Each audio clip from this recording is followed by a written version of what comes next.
Welcome to Behavior and Risk, where we explore the intersection of decisions, the brain, uncertainty, and the business world. I'm John Burkhart. And I'm Rich Loria. We're glad you took a chance on us today.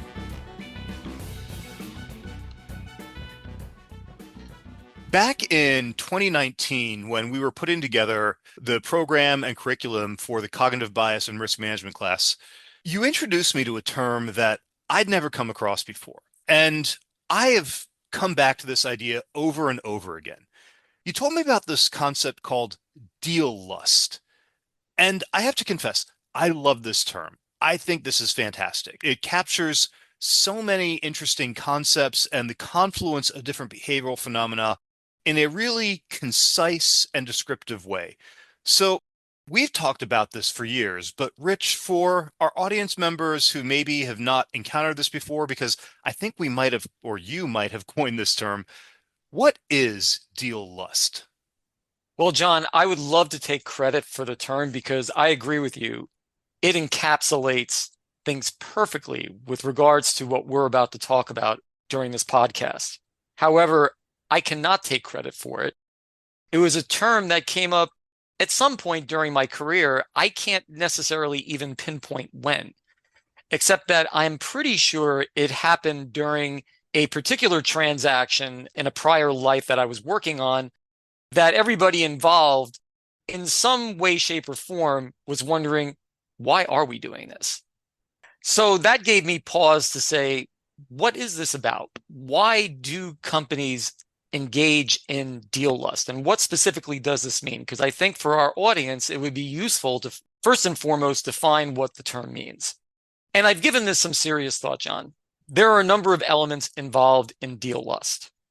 First off, there has to be either individual or, in many cases, more like organizational attachment or group of very influential folks within an organization that have developed attachment to executing a specific proposed transaction.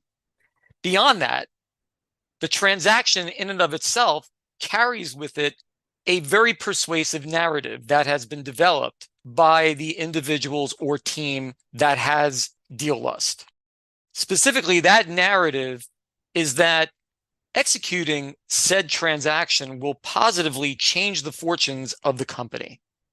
There is such buy-in to the narrative, and this is a very important last point I'm about to make with regards to deal lust.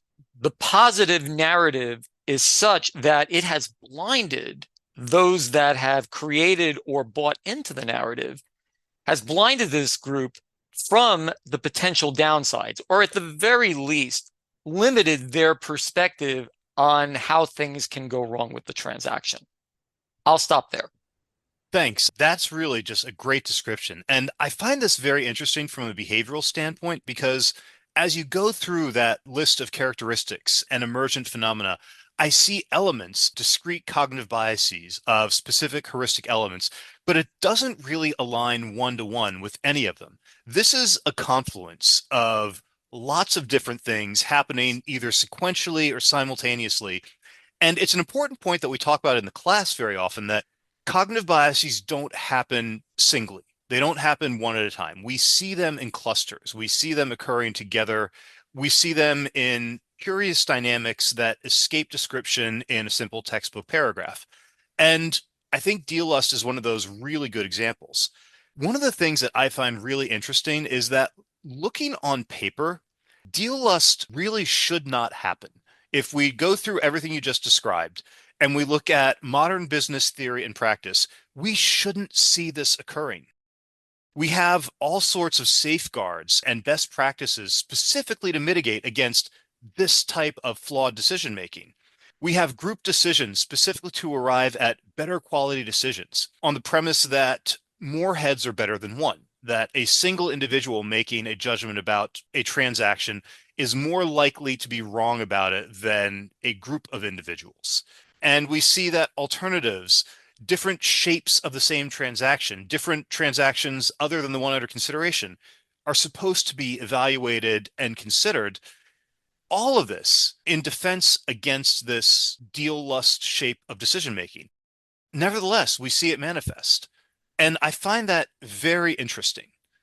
Well, I was going to go a little bit further Okay. and to move away from the group processes just momentarily. I do agree with you that the perception that more heads working on a problem is better than fewer is a common belief. And there's just the viewpoint that the more perspectives you get, the more likely it is you'll sort through any biases, any missed points that may have been overlooked. However, as you've taught me, and I have to give you all the credit with regards to this, groupthink can and does often set in and is particularly pronounced with groups of very smart people, which when you're talking about folks who are working on M&A, by and large, these are going to be very smart people. These are folks often coming from the best and brightest MBA programs and so forth. Therefore, you would think that having this many smart people in a room would lead to more of a balanced perspective across the different people on the team. Yet I have encountered, in my experience, as well as the literature is filled with numerous examples of where that doesn't appear to actually take place. Maybe you could speak a little bit to that, John. Absolutely. That was kind of next on my points. So thank you for teeing that up. I know that we've talked about internally wanting to do an episode specifically on groupthink. We haven't put that out yet. I think this is a term that the layperson probably has at least casually come across. But for those of you who are unfamiliar with it, groupthink is, well, it is a phenomenon that occurs when you have a collection of individuals who are tasked with making a decision, making a judgment, arriving at an evaluation, and dissent is lost. What is supposed to be a reasoned consideration becomes this cascading feed forward agreement, this call it pathological consensus that develops within a group. And so now instead of having a careful dissection of an idea, it becomes a runaway agreement of we're all on board with whatever we have under consideration. This loss of criticality, this loss of dissent is really problematic for any shape of decision you may have to make, for any shape of judgment.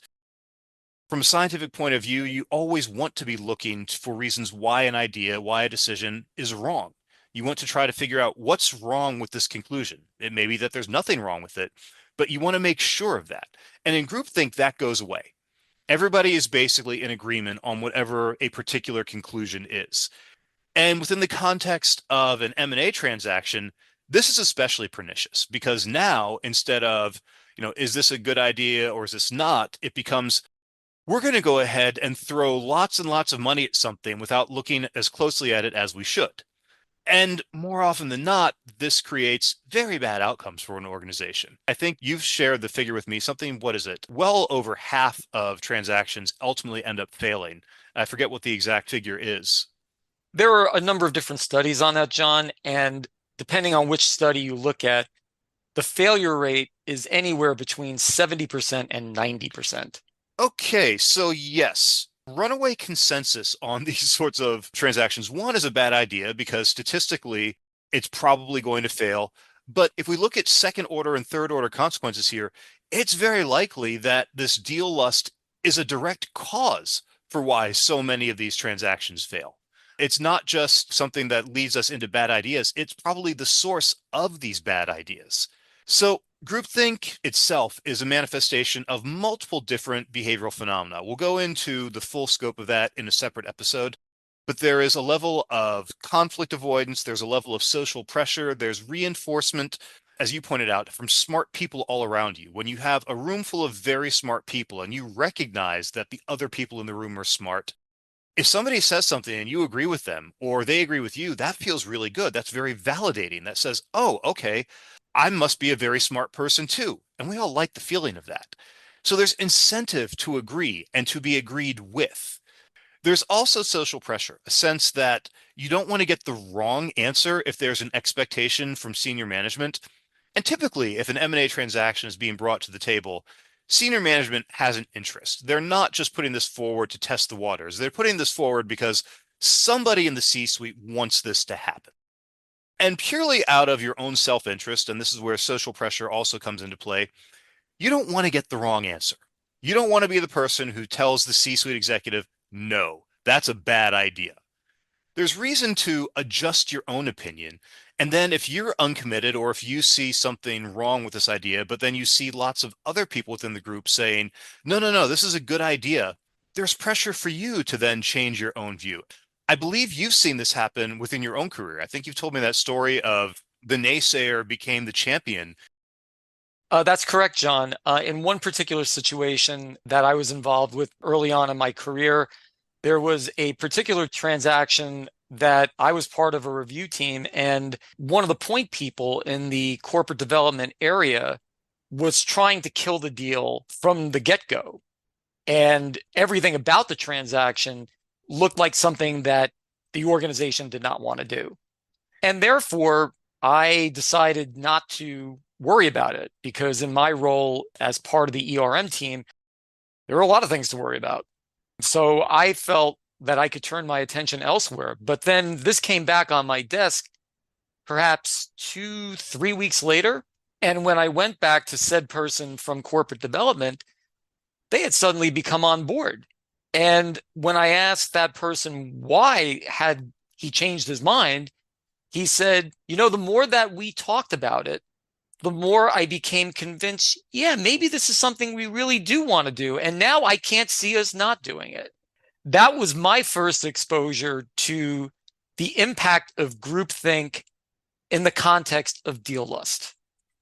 And I think it's really important to point something out here that when we see this reversal of opinion, this is not somebody who disagrees but is gritting their teeth to go along with it or to avoid being the naysayer and being called out. This is somebody who is genuinely believing in what they previously did not agree with.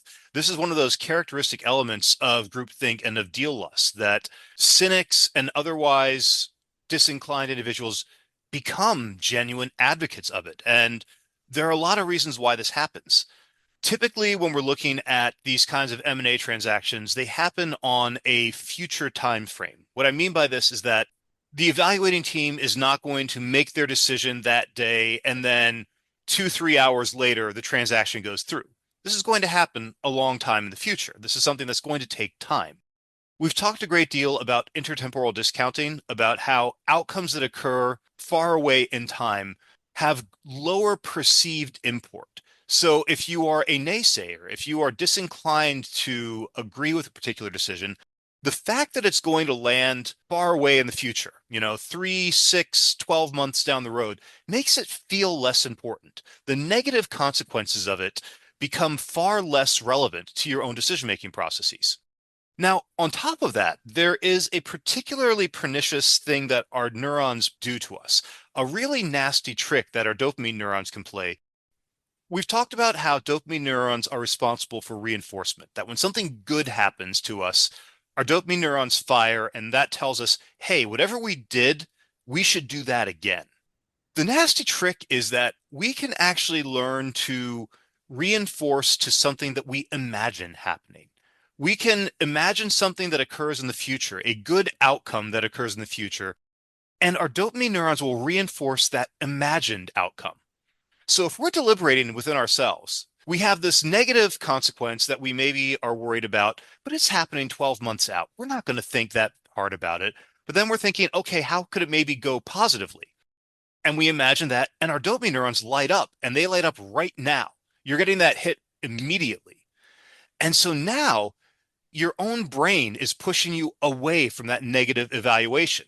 This can easily lead somebody to reverse their opinion, to move from somebody who may have not liked a particular merger to somebody who says, yeah, this is really good for the organization. So, John, I'd like to add a little bit to that. In my experience working for multiple organizations, nothing gets folks quite excited like the potential for a transaction, either in the buildup to consummating the transaction or in those first few months after the transaction has been announced. There is a tremendous amount of energy. There is both hope and fear with regards to the transaction. But I can tell you that doing these types of things creates such a perception of change and such a perception of making an impact, that people just get up and they go and they do their work, and or in some cases people start to think about their careers and how the transaction will impact themselves, tapping into self-interest bias.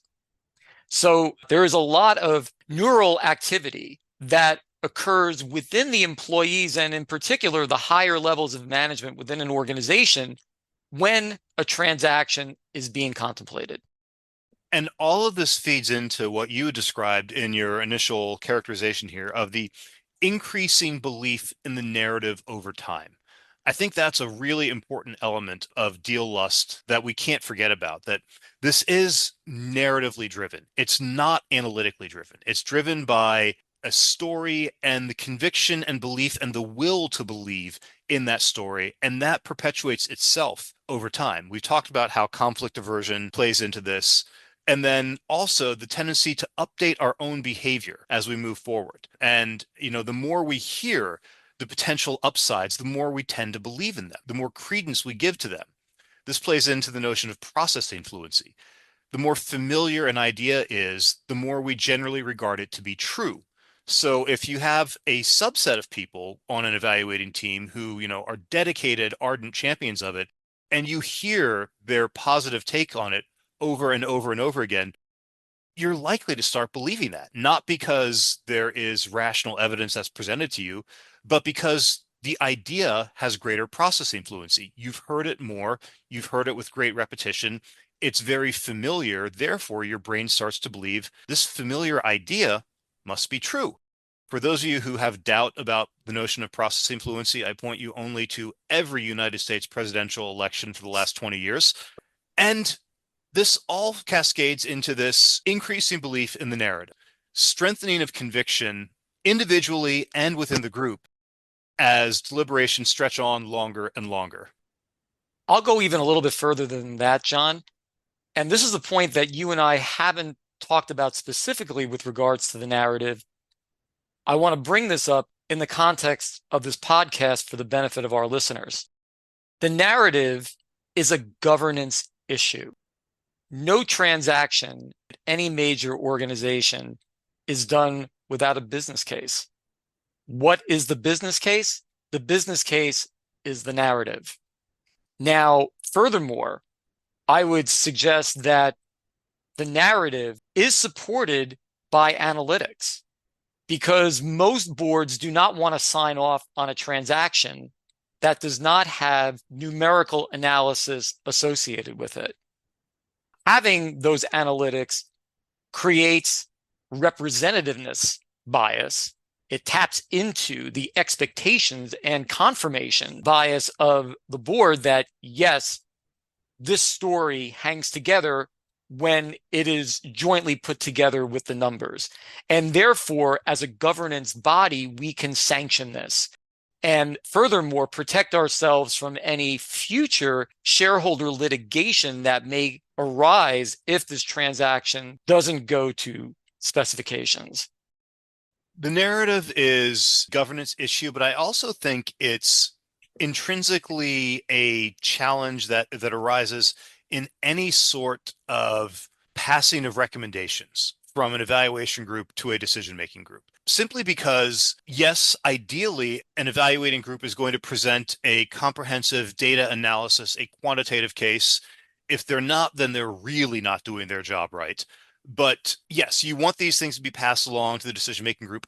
But practically speaking, those on the decision-making group, who usually are going to be executives of some stripe, are not going to necessarily read that through in its entirety, or that's not going to be their primary decision-making tool. They're going to ask one or two people from the recommending team, what's the recommendation? What are your findings? Give it to me in 2 or 3 sentences. And this requires a narrative. Yes, you can have numbers or facts embedded in it, but ultimately you're trying to make a case in a handful of sentences.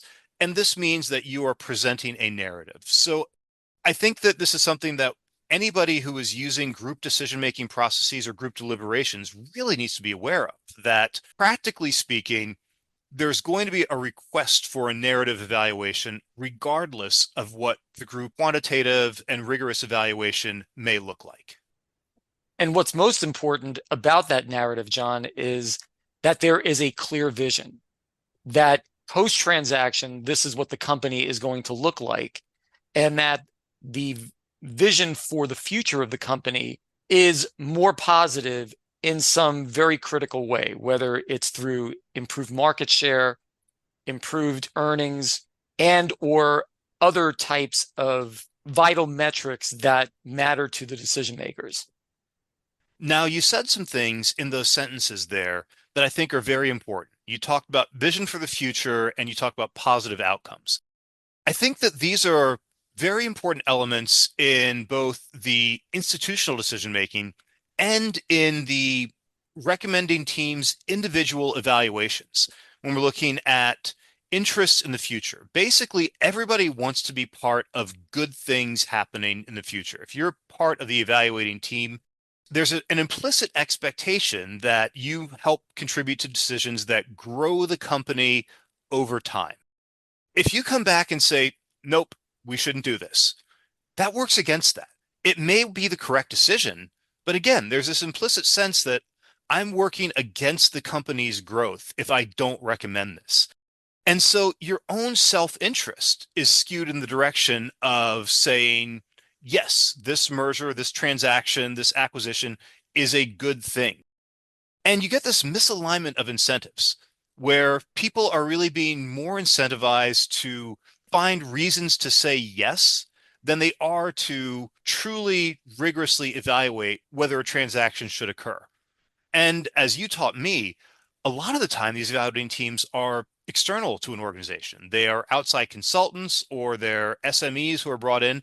And these external SMEs have an even greater misalignment of incentives because they don't really need to worry about the long-term consequences. If they're not around in 2 years when things go bad, it doesn't affect them. They're just being tasked to find ways for the company to grow. And this is a very big problem, I think, and something that's very difficult really to deal with, because how do you disincentivize people from monitoring their own best interests and their own progression within an institution?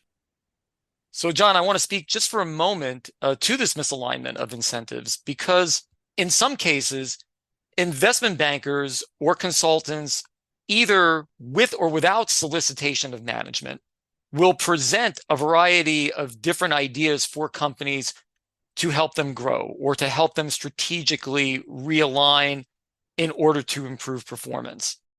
They're tasked with that because presumably they know enough about the industry that the company is in, or the industries or businesses that they're in, and they know the landscape and yet can be objective. And management is tapping into that objectivity, and the consultant is selling that objectivity in terms of the recommendations. But the flip side of it is that, to your point, the consultant is not going to live with the results. The consultant can make the case, show the numbers, do the modeling, and at the end of the day, they're going to walk away. Their share price is not going to be influenced by what happens because of the transaction, whether it goes well or does not go well. That is something that management will ultimately have to live with. So this misalignment of incentives has to be navigated very carefully when trying to tap into that objectivity. Ultimately, management has to take ownership and apply its own lens, as skewed as it may be, as internalized as it may be, in order to make a good decision. So talk to me about how that plays into the information asymmetry that you and I were discussing amongst ourselves yesterday. It seems to me like these are directly related phenomena here. So information asymmetry refers to the difference in knowledge regarding an acquisition target between the buyer and seller, specifically meaning that the seller knows much more about the business that they already own than the buyer does. And the seller will use that to their advantage. How will they use that? By providing the information that they want to give to potential buyers that will pump up the value of the company. So it is selective information sharing that improves the overall perception, external perception of the business that's being sold. All of these are really interesting points, and I think that there are some classic examples in business history where we can see one, a transaction that has failed in truly spectacular fashion, and then two, digging a little deeper, some very clear examples of where deal lust has led things astray. The one that I think immediately springs to my mind and yours, and I know for both of us this is true because we've talked about this case repeatedly, is the Time Warner AOL spectacular failure that took place way back in the early 2000s. Can you walk us through what happened in that one real quick? Sure, John. That was a transaction that was right at the height of the dot-com boom. And the proposed merger between AOL and Time Warner was to create a new digitalized media company for the new century. And the way that it came about was that the respective CEOs of the two organizations came together at a dinner and essentially wrote out the business case and the key deal terms on napkins. Now, again, I don't know exactly how true this is, but let's just say, for the sake of our audience, that it was essentially decided at the CEO level. It was not fully vetted with either team's senior management team. And after the deal was consummated, it was like a whirlwind marriage. It was done very, very quickly with relatively minimal due diligence. And the deal never really took off. There was never a true integration of the two organizations. And the underlying thesis of the transaction, which was for Time Warner to transform its media using the booming technology of the internet, never took place. Part of me has to giggle at the idea of the booming technology of AOL, but this is neither here nor there. Well, you have to put yourself back in 1999. Oh, I very much was, and I even then I had rejected AOL for Hotmail, which I'm definitely showing my age in that declaration there. But I think this also brings up an important point that we do need to offer full fairness to the executives and to the vetting teams. This did occur in late 99, early 2000, which was literally the peak of the dot-com era. If we look at the market, the peak of the dot-com bubble occurred on March 10th, 2000. All of the lead up to this and all the vetting took place just before the bubble burst. So was AOL a tech startup, a dot-com startup? No, it was an established titan within the space, but nevertheless, its value was directly impacted by the popping of the dot-com bubble. And whether or not this was genuinely predictable by a vetting team, that requires far greater evaluation and probably far smarter brains than I can offer. But let's give all accord fairness to the executives and the vetting team here. Nevertheless, having said that, there were problems in terms of how the fleshing out of this, how the evaluation of the transaction, how the due diligence took place. We tasked our research team with finding out when did the due diligence occur, because we were very curious about the time domains. And what came back with was that this was all done very tightly. The best guess is that it took place sometime between October 99 and January 2000. But there is some investigative journal articles that do suggest that all of the due diligence occurred over a single weekend. Now, I'm not an evaluator, I'm not a regulator, I'm not anybody with any kind of supervisory or oversight capacity, but that strikes me as ridiculous. That strikes me as wholly inadequate for a merger between two organizations of this scale. Is this something, I mean, am I out of my mind for thinking that? No, even if these organizations were in the same industry, that would be way too short a time to truly kick the tires on all the aspects of a company that you'd want to do at least some preliminary investigation into. If you layer on top of that the difference in the businesses that these two organizations operated in and their competitive profiles, and more specifically, fleshing out the main thesis of merging these two together, in terms of integrating and interweaving their businesses, it would take much more time and much more collaboration between different teams of each of the two organizations to truly be able to flesh out and see if there was something really there. Which suggests that the due diligence here was not really due diligence at all. It was checking a box because the deal lust had wholly set in and the decision was made. Would you agree with that? I would agree with that. It's clear from the articles that I've read on this that the two CEOs were both enamored with each other's organizations and their standing in their respective industries. So there was that type of mutual halo effect going on between them, as well as they were enamored with the concept of trying to be a pioneer in this emerging technology. And I think given that they were both involved in highly technical spaces, we come back again to that information asymmetry, that neither understood as much about the other's space as maybe they thought they did, which led to a lot of assumptions, a lot of errors in terms of how good a fit is this really? And I know that there's been a lot that's popped up in terms of the post-merger integration, or in the case of Time Warner AOL, utter lack of post-merger integration that ultimately ended up occurring. Beyond not fully appreciating and understanding the depth and complexity of the underlying business models, there were also significant misunderstandings of the differences in how each of the corporate cultures operated.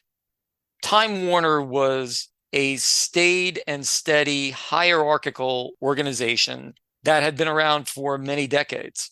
AOL, on the other hand, was a still relatively new internet tech, I don't want to say startup, but certainly a much younger company, a much flatter company, a much more entrepreneurial type of organization, a little bit more laid back in terms of its culture. That was always going to have to be something that had to be navigated, and a happy middle ground was going to have to be found. And from everything we've read and everything that I've seen and heard, it seems like that middle ground was never found. And there never really was a plan, not a real plan, to figure out how to find it. And there was no desire, particularly from some of the more senior people at each organization. There was actual disdain from the respective sides because each believed that their way of doing things was the way to do them. And ultimately, I believe that by 2002, there was a goodwill write-down of $99 billion just 2 years after the transaction occurred. So really not the most beneficial or profitable merger that has ever occurred. Yes, if you want to know how good a particular transaction is, look for the goodwill write-downs. You'll find out how actually bad they are. Another really interesting case that I think warrants conversation is the Daimler Chrysler merger back in 1998.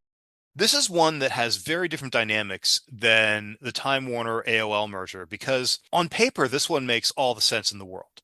You have two titans within the same industry. They're both automobile manufacturers, one of which has an enormous market share in the United States. The other has enormous market share in Europe. So merging, joining operations, streamlining things on paper should allow them to take over the world. But that's not exactly what happened. So what did happen? Well, there were again significant cultural differences between the two organizations. There were failures on two fronts. One, there was clearly a difference in terms of how to operate a company. And a lot of it stemming to the geographical differences and the underlying cultural differences between American management style and the German management style. And this led to lots of practical challenges as well. One of the things that I thought was really interesting was that Daimler-Benz didn't fully get the scope of Chrysler's financial strains that they were under during the merger process, even though they conducted thorough due diligence. And a lot of this is because of just different business practices, not any sort of overt obscuring of the financial situation, but just different ways of looking and thinking about them. And so again, we come to this information asymmetry that is not really even an information asymmetry per se, but a perception asymmetry resulting from different business cultures. Yeah, there's 2 points. There's so many points with regards to this particular transaction that went awry, but I want to talk to two that speak to some of these key differences that could never really be resolved between the two sides of the Atlantic. The first is how differences of opinion were resolved between the two sides, which there were significant miscommunications about that. The first is that on the Daimler side, they have a very direct communication style, and you didn't walk away from a particular discussion until everything was hammered out. And then once it was hammered out, you went forward.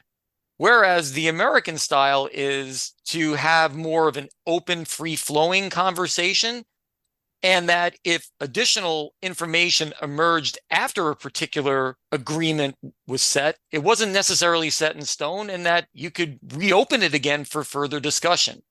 That caused genuine friction between the two sides in terms of understandings and misunderstandings of key integration decisions in terms of moving forward with the joint organization. I can just offer a bit of personal commentary on that, in that for those of you who don't know me personally, my wife is German and has been working in the States for the last 5 years or so. And there are definite differences in how German business writ large conducts itself in comparison to the United States. German business culture is very by the numbers. There's definitely a procedural way that everything is done, and every case is done by this particular procedure. And I keep trying to train my wife to realize that in the States, everything is negotiable, that every procedure can be changed up or rewritten if there is sufficient interest or an adequate case made. And that's not to say one way is superior or inferior to the other, but there are implicit assumptions that we both make about how business is transacted that don't necessarily hold true. I would face just as much of a problem, and probably will one day, when we go over and live in Deutschland. And I'll just add to that, John, given that in my career, I've worked for multiple international companies owned by European parents, that being stateside in a US-based operation and working with counterparts from Europe, there are just some different views on how to move forward with an organization. And in particular, in my experience, our European counterparts are very attached to developing and maintaining a specific framework. Yeah, absolutely. Seen that. Whereas the American style is, okay, there may be a framework, but it's loose. It is always subject to modification and contextual interpretation for different types of situations. So I think you have one other thing you were going to talk about there, and I can't remember where you were going with that. Okay, the other point I wanted to discuss briefly is the difference in pay structure. That's right. Yeah. There is more pay disparity within American organizations, where those earning the most will be making more multiples of the lowest paid in the organization versus what you have in European organizations. And trying to reconcile those different pay structures was a really heavy lift. And from my understanding, never got fully reconciled. And all of these are things that just don't get thought about during the deal evaluation phase. These are all things where this is practical. This is, we'll wrangle out the details later, but we're going to make so much money on this. So how could we walk away from it? And this is, I think, ultimately the sort of thing that gets lost in these deal lust mediated transactions. I agree, John. The basic premise of the Daimler Chrysler deal was to make use of unused manufacturing capacity to be more competitive with the then rise of Japanese automakers such as Toyota and Honda. And even that premise wound up never being met because of these other cultural and just basic day-to-day functional types of things that never got worked out. So, what are the lessons we can take from this? Obviously, we've thought a lot about deal lust, but as a practical matter, in terms of reducing risk, reducing exposure, and putting your own organization in a better position, what should we think about and what should we be doing to identify deal lust and to deal with it once it's happened? That's a great question, John. I'm going to take a quote from you. Think like a scientist. Really take a hard look at any transaction that you're doing. And don't be afraid to say no. Don't be afraid to be the dissident in the room, to be the critic, to be the skeptic. There is a clear difference between just being a nuisance and providing constructive criticism.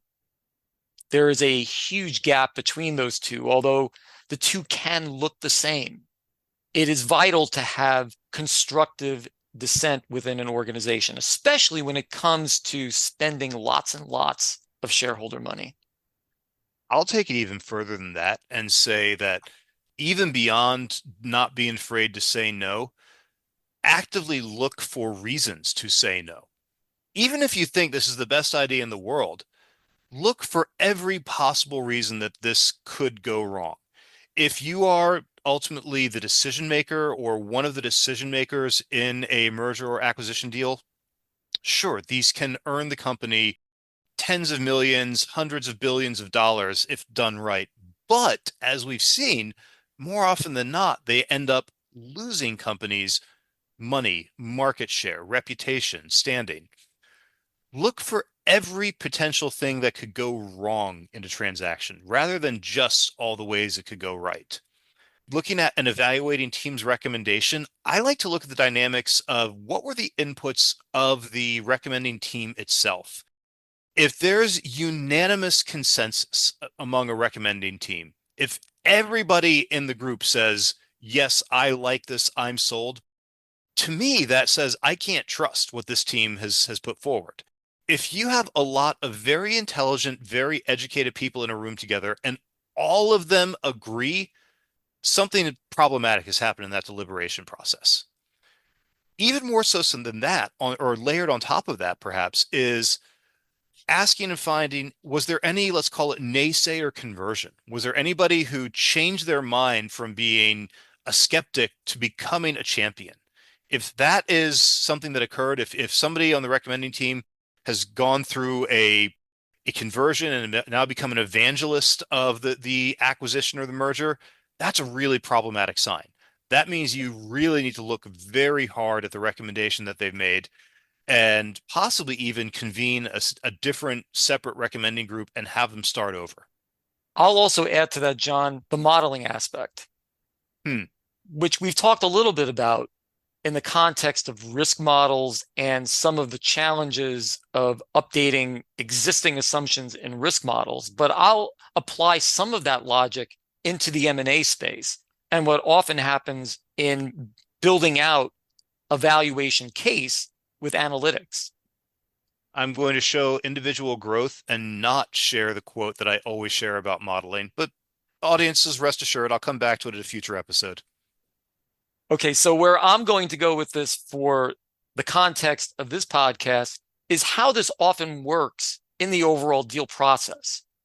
The initial valuation model is often created by a representative or by the selling company itself. So typically the selling company will contract with a consultant and will provide all of the inputs and all of the key assumptions that go into that valuation. And as I mentioned earlier, it's logical from a self-interest standpoint that those assumptions and some of the key inputs into the model are going to reflect well on the selling company and to pump up the value of the company. One of the challenges that buyers have is that in the interest of time, because often these transactions have a limited time window, they will ask for and they will receive the seller's model. And that is to save time and to save work and to leverage the knowledge of the seller, which in and of itself is a logical thing to do and not necessarily a bad thing. However, it is hypercritical in the context of deal lust to be really, really super critical of what that model is about. And one of the things that is very, very hard to do is to adjust the model in a way that gets to a more representative valuation. And if deal lust has set in, I can assure you that deal lust will reinforce anchoring bias in the assumptions and inputs into the model, such that there will be a temptation to potentially overvalue certain estimated synergies that are built into it. I think that we're definitely going to have to just commit to a focus on modeling and issues around modeling in the risk space and the behavior space in a future episode, because I have so many areas I want to go with that and so many questions I want to ask you, but I think we're getting very short on time for this episode. So in conclusion, executing a successful M&A transaction is highly difficult, primarily because of behavioral tendencies, because of our unwavering optimism and our sometimes overvalued belief in our ability to do things and in the ability of the organizations that we work with to enact meaningful change. These are not bad traits. These are just things to be mindful of in the entire M&A process, because chances are there are going to be things that are missed, particularly regarding transactions that are large and complex, and when they involve merging organizations that have different business imperatives to create a new transformed enterprise. Especially in those situations, the business case by its nature is going to have much more speculation in it that has to be critically questioned in order to give it the best chance to succeed. Yeah, M&A is messy in the best of circumstances. We always have all manner of cognitive forces and neuronal forces that are trying to help us make the decision easier, that is to say, quicker and require less cognitive resources. But unfortunately, that means the quality of decision making is made less. And deal lust is one of these very specific manifestations of these confluences of heuristics. You owe it to yourself and you owe it to your organization to do everything you can to mitigate against this and make sure that if you are undertaking an M&A transaction or evaluating or looking at an M&A transaction, you're giving it the fairest, most objective review you possibly can.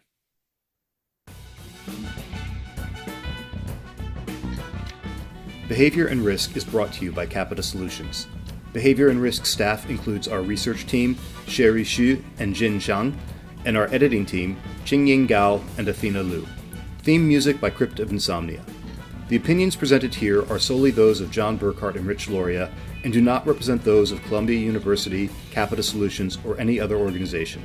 We thank you for taking a chance on us today.